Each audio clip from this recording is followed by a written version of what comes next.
a missão de Josué, sucessor de Moisés, era árdua. Primeiro porque Josué tinha diante de si um povo desgastado, uma caminhada de 40 anos, altos e baixos, caminhada marcada por momentos de muitas dificuldades e tribulação. E pensem bem, você esperar 40 anos pela realização de um sonho, de um desejo, muita gente inclusive ficou pelo caminho, como Moisés, sem ter chegado à tal terra prometida. Josué tinha diante de si, além disso, a história que ele conhecia dessa travessia e que tinha ficado para trás. A travessia não foi assim linear como deveria ser-lo. No início, o povo sai do Egito com sinais e prodígios, fervoroso, cheio de confiança no Senhor.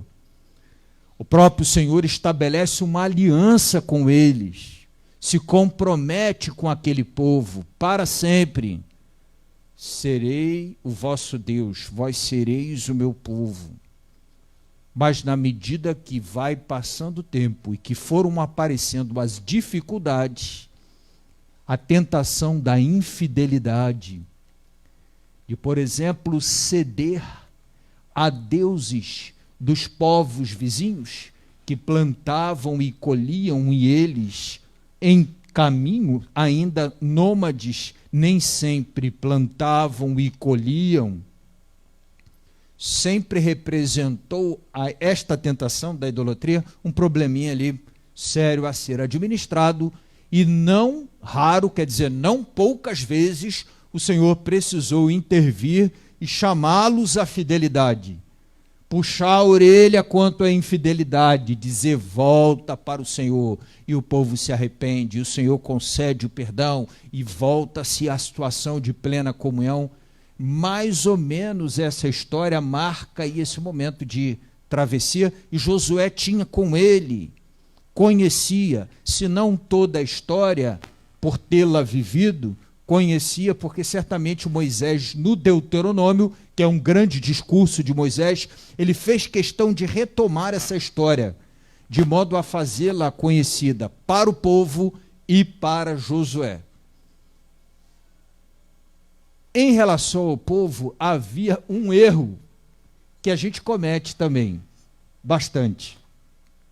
Quando o Senhor prometeu uma terra, foi desenvolvida em torno dessa terra, chamada, porque o Senhor prometeu, de terra prometida, aquela ideia que diz a palavra de Deus, uma terra onde corre leite e mel. Pensava-se assim, nós vamos chegar na terra prometida, vai estar tudo gramadinho, separadinho, os lotes vão estar separados, vai passar um rio atrás para irrigar todos os terrenos, para a gente plantar e colher, e vai estar tudo prontinho. A gente vai só entrar. Não foi o que de fato aconteceu. Quando Moisés estava chegando perto da terra prometida, mandou um pessoal à frente para fazer uma espécie de inspeção, para entender do que se tratava a terra prometida. E eles tiveram a surpresa de que já tinha gente morando lá. A terra prometida era habitada. E eles teriam que lutar por ela. Empreender uma guerra, uma batalha, para que aí sim, depois, eles ocupassem. O que o Senhor tinha prometido era a vitória na batalha, mas não a ausência da batalha. O que o Senhor tinha dito é, essa terra será de vocês, mas vocês terão que lutar por ela. Ela é de vocês e a garantia minha, mas não será de vocês sem a luta de vocês. Eu disse que essa é uma tentação muito nossa, porque a gente tem isso, né? Não, eu estava rezando, o Senhor me disse que eu vou passar num concurso, mas eu não mexi um dedo para estudar. O Senhor me disse que eu vou fazer tal faculdade, fui lá e me matriculei para começar, ele me disse que eu vou terminar, mas eu não vou à aula. O Senhor me disse que eu vou alcançar isso, aquilo outro, mas não é isso? A gente sempre lembra de Santo Agostinho, quando encosta, tangencia essa questão, e Santo Agostinho diz assim, Deus Qui criabit te sine te, non salvabit te sine te. Não preciso olhar para o meu pé, não tem legenda, vou traduzir. Deus que te criou sem você, não vai te salvar sem você. O que significa isso? Ao te criar, ele não precisou de você, mas para te salvar, ele quis precisar de você. Ou seja, tem trabalho para você.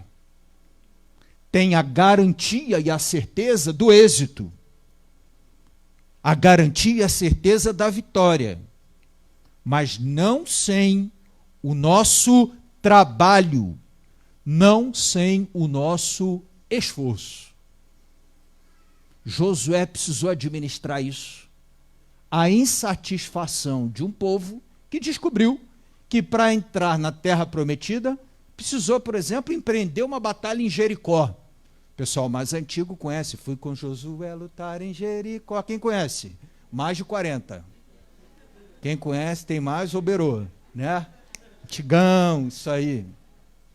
Então, tinha uma luta, tinha uma batalha, tinha uma terra prometida. Nada era mentira acerca do que fora dito sobre a terra. Mas tinha uma luta, tinha uma batalha.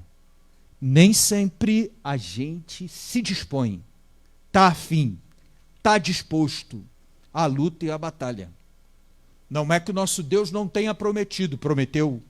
Não é que aquilo não possa ser nosso, pode, será. Mas faltou a nossa parte.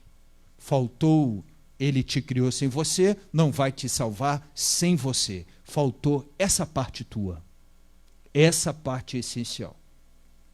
Quando Josué, percebendo toda essa situação, ingressou com o povo, empreendeu as batalhas, guerreou, venceu as batalhas, se estabeleceu na terra prometida, ele chamou todo o povo e disse: agora vocês vão tomar uma decisão. Como que às vezes em casa, né, pai e mãe tem um pouco isso, né? Gente, vou fazer uma reunião de família. Não tem esse negócio? Precisamos fazer uma reunião de família.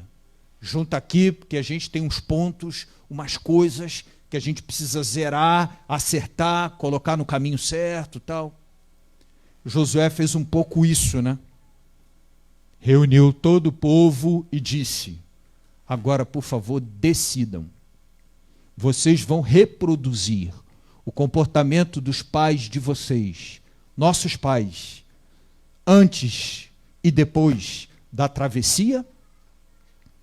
Vão ficar, vez ou outra, na infidelidade, na dúvida, na incerteza, apresentando: o Senhor está conosco, o Senhor está conosco. Ele está ao nosso lado, não está ao nosso lado. Por que nos submete a essa situação de humilhação, de vergonha?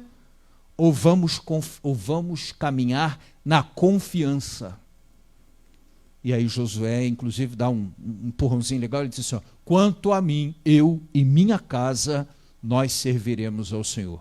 Interessante que ele até, há um espaço de liberdade, né? Há um posicionamento dele, eu acho que a palavra de hoje sugere isso, né?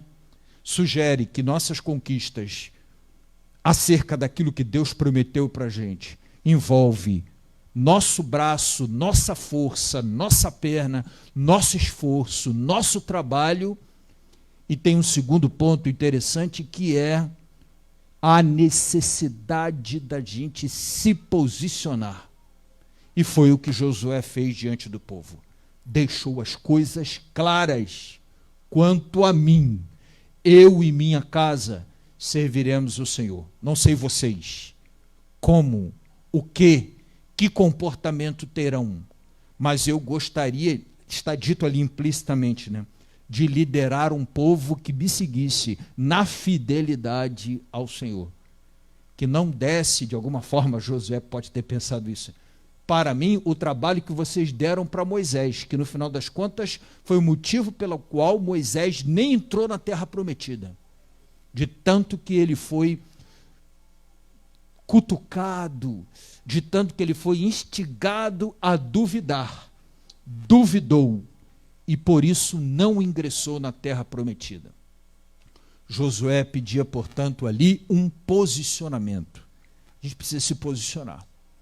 E Josué se posiciona de maneira muito clara: eu e minha casa serviremos ao Senhor. Eu lembro muito, quando estou diante desse texto, claro, além daquele do Evangelho de hoje, que eu já vou rapidamente comentar, mas do texto em que Jesus, com os discípulos, faz a seguinte pergunta: o que estão dizendo por aí a meu respeito?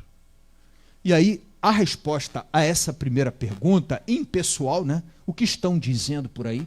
Dizer o que estão dizendo não compromete ninguém com nada. A gente usa, inclusive, a terceira pessoa do plural para se livrar desse compromisso com o que a gente diz. Né? Então, disseram, falaram, contaram. Tinha até uma expressão antiga, que eu acho que hoje ela é até meio politicamente incorreta, quando eu era mais jovem: neguinho está dizendo por aí. Tinha muito. Quem lembra dessa expressão? Levanta o braço. Mais de 40. Mais de 40, porque hoje ela é incorreta, politicamente incorretíssima. Então, a resposta veio rápido, porque quando Jesus disse: o que estão dizendo por aí a meu respeito? Rapaziada, é rápido. Uns dizem que é João Batista, outros dizem que é Elias, outros que é Jeremias, ou alguns dos profetas. Rápido, rápido. Só que Jesus faz uma segunda pergunta, que tira da impessoalidade a questão, porque Jesus diz assim: e vós, quem dizeis que eu sou? E para você, quem sou eu? Silêncio, silêncio. Faltou assim a coragem do posicionar-se ali do grupo dos discípulos, né? Silêncio no rádio. Pedro foi quem teve a coragem de se posicionar. Alguns estudiosos até dizem que Pedro se posicionou por força da necessidade, sendo ele um pouco ali o líder daquela comunidade, alguém tinha que falar. E aí Pedro diz: tu és o Cristo, o Filho do Deus vivo. A gente conhece a história, né? Esse texto de Josué me lembra muito esse texto. Vejam que nos discípulos que acompanhavam Jesus, existe uma resistênciazinha nesse posicionamento em relação a Jesus. Claro que isso existe em nós, mas a palavra de hoje nos ajuda a entender, diante de Josué e do texto que nós vamos ver aí do Evangelho, que é preciso se posicionar. É preciso se posicionar.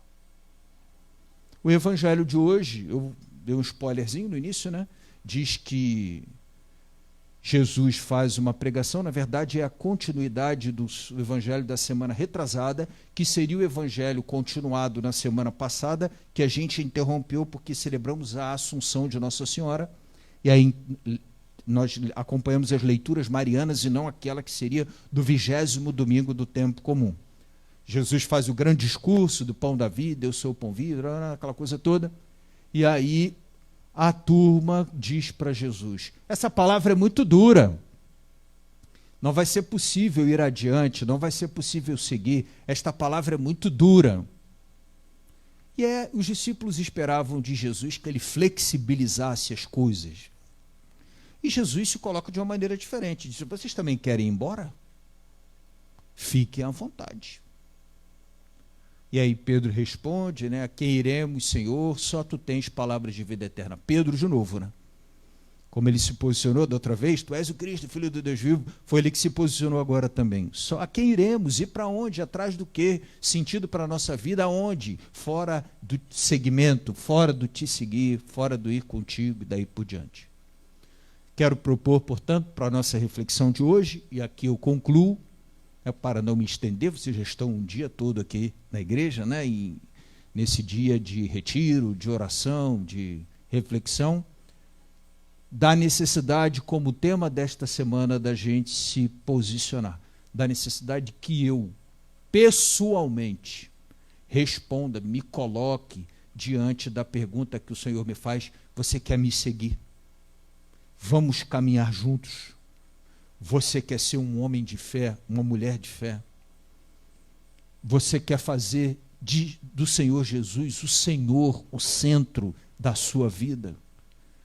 Penso que hoje o retiro tem ajudado vocês a compreender o que isso significa e o que é confirmado na palavra de hoje, tanto na primeira leitura quanto no Evangelho, que chama a atenção para a necessidade da gente se colocar como Josué, que não teve nenhum problema de se colocar diante de seja de quem for e dizer: quanto a mim, eu e minha família, nós seguiremos ao Senhor.